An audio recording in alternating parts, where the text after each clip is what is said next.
सोपे प्रश्न विचारा. आपले नाव काय? माझं नाव देवेंद्र सरिता गंगाधरराव फडणवीस. सर, आपल्या प्रवासाची सुरुवात कशी झाली? या प्रवासाची सुरुवात ही एक विद्यार्थी चळवळीतून झाली. ते मागे विद्यार्थी परिषदेमध्ये विद्यार्थ्यांचे प्रश्न सोडवत मी इथपर्यंत आलो.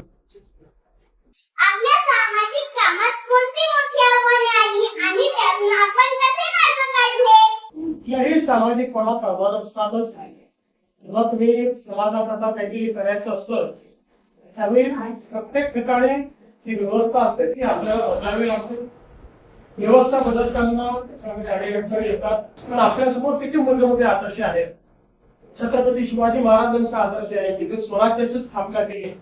त्यांना स्वराज्याची स्थापना करताना मुलाची लढावं लागलं, काही तुम्हाला स्वतःची लढावं लागलं, पण त्यांनी त्या आव्हानांचा सामना करून व्यवस्था उभी केली. आपल्या समोर भारतरत्न डॉक्टर बाबासाहेब आंबेडकरांचा आदेश आहे. चांगलं काम जर आपण केलं तर चांगल्या कामामध्ये आपण यशस्वीच होतो, कधी अयशस्वी होतो. ओके. आपल्या कारकिर्दीतला असा कोणता अनुभव आहे जो आजही लक्षात आहे आणि प्रेरणा देतो?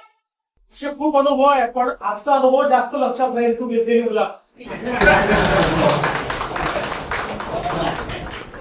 आजच्या डिजिटल युगात आपण शिक्षण क्षेत्रात कोणते बदल करू इच्छिता? मला असं वाटतं की डिजिटल शिक्षण खूप महत्वाचं आहे. आणि आज या शाळेमध्येच एक अतिशय सुंदर डिजिटल लॅबचं उद्घाटन केलं. ही इंटरॅक्टिव्ह आहे. त्याच्यामध्ये विषय देखील आपल्याला श्राव्य माध्यमातून पाहायला मिळतो. त्याच्यानंतर त्याच्यावर प्रश्न देखील आपल्याला विचारता येतात आणि त्याच्यावर आपल्याला परीक्षाही देता येतात.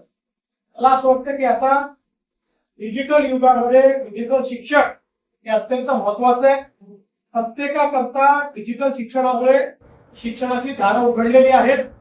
जगातली कुठली गोष्ट ही आता आपल्याला शिकता येते. त्यामुळे मला असं वाटतं की आपल्या शाळेतल्या आता जे डिजिटल लॅब आहे तुमच्यापैकी प्रत्येकाने त्या डिजिटल लॅब मध्ये जाऊन डिजिटल शिक्षण घ्यायचं. थँक्यू सर, तुमचा मौल्यवान वेळ दिल्याबद्दल खूप खूप थँक्यू. धन्यवाद. थँक्यू. तुझा पण मौल्यवान वेळ दिल्यानंतर तिथे आला.